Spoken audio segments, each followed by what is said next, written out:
یار پاک جنید، یہ پچھلے دنوں میں نے ایک خبر پڑھی ہے کہ اردو زبان کو سرکاری زبان کی اپنا درجہ دینے کا آرڈر کر دیا وزیر اعظم صاحب نے.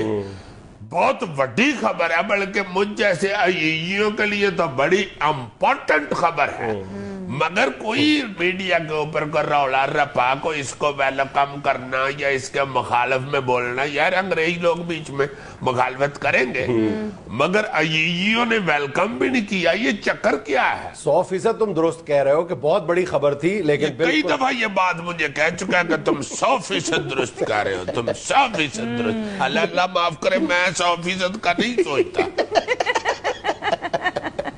یہ تو تمہاری نفس کسری ہے نا. نہیں، نفس کسری سے کام لینا چاہیے. اور ادب میں کام لینا چاہیے؟ نفس کسری، کسر نفسی. پہلے تم نے نفس کسری کہا. میں نے امتحان لیا تھا تمہارا. میں بھی آپ کو کہہ بھی رہی ہوں. نہیں تو میں نے بھی پھر ماحول میں ہی کہا ہے، ایسی کوئی بات نہیں. تو یہ واقعی یہ کیا چکر کیا؟ حکومت کی طرف سے یہ جو بات سامنے آئی ہے کہ وزیر اعظم نے قومی زبان کو سرکاری زبان کا درجہ دینے کا جو حکم نامہ ہے اس پر دستخط کر دیے، اس کی ابھی تک قانونی اور آئینی حیثیت وضع نہیں ہو پا رہی کہ اس کا کیا مطلب ہے، کب تک. اور یہ غالباً یہ بھی کہا گیا ہے کہ 3 ماہ کے اندر اندر جتنے وفاقی محکمے ہیں ان میں اردو رائج کر دی جائے گی، لازمی قرار دے دی جائے گی. بظاہر یہ بھی بہت بڑی خبر ہے کہ وفاق کے جو ماتحت محکمے ہیں ان میں بھی اگر سرکاری زبان کا درجہ حاصل ہو گیا اردو کو تو یہ بھی بہت بڑی خبر ہے. اور ایک لمبی طویل جدوجہد ہے اس کے پیچھے. لیکن پرابلم یہ ہے کہ 18ویں ترمیم کے بعد زیادہ تر جو محکمے ہیں وہ تو اب صوبوں کے پاس چلے گئے. اچھا. اور میں یہ سمجھتا ہوں کہ اگر نواز شریف صاحب نے وفاق میں یہ کام کر دکھایا ہے تو پھر نون لیگ کو ایٹ لیسٹ پنجاب میں تو یہ کام کر دینا چاہیے نا کہ صوبہ پنجاب میں جو محکمے ہیں ان میں بھی اردو کو سرکاری زبان کا درجہ دے دینا چاہیے. لیکن میری ذاتی رائے یہ ہے، پتہ نہیں مطلب میں کنونس نہیں ہو پا رہا کہ ہمارے ہاں کی جو رولنگ ایلیٹ ہے اور جو بیوروکریسی ہے وہ کبھی بھی اس بات کو تسلیم کرنے کے لیے میرا نہیں خیال کہ تیار ہوگی کہ انگریزی کو ریپلیس کر کے اردو کو سرکاری.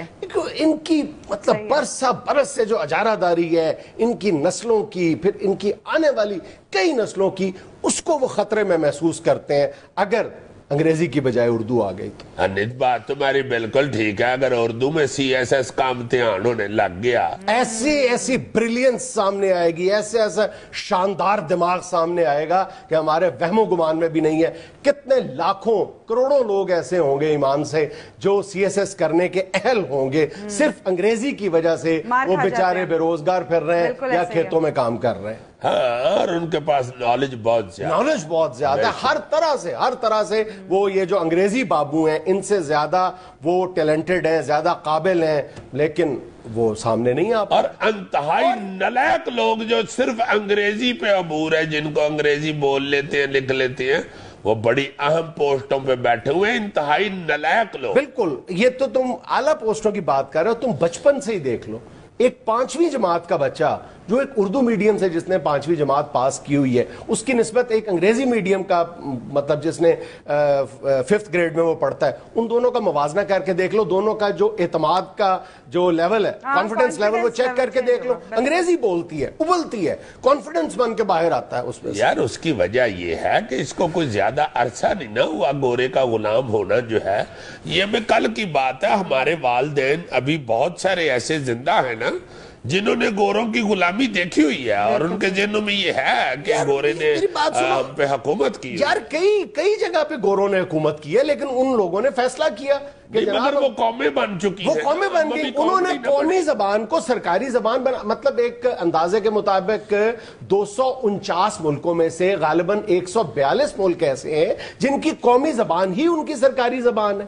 پھر ہم کیوں نہیں یار؟ ہم اس لیے نہیں ہے کہ ہم قوم نہیں بنے، ہماری بیوروکریسی پہلے بن گئی ہے. جو پہلے بن گئی ہے اس نے پھر قوم نہیں بننے دیا. اس نے کہا اگر یہ قوم بن گئی نا تو نہ مینو اگے لا لے. ہاں بالکل. اب جتنے مرضی آپ لمبے چوڑے فلسفے بیان کرتے چلے جاؤ، میں تو سیدھا سا ایک جھٹکی سی بات یہ ہے کہ شروع سے ہی جو ہمارے ہاں رولنگ ایلیٹ ہے اس نے فیصلہ کیا ہے کہ یہ جو میتا اور بشیرہ ہے اس کا بچہ ہمارے بچوں کے مقابلے پہ آ کے نہ بیٹھ جائے. کسی طرح وہ یہ برداشت کرنے کے لیے تیار ہی نہیں ذہنی طور پہ. ہاں، اور رولنگ ایلیٹ ساتھ مل گئی، ان کے بچے بھی بیرون ملک پڑھتے ہیں.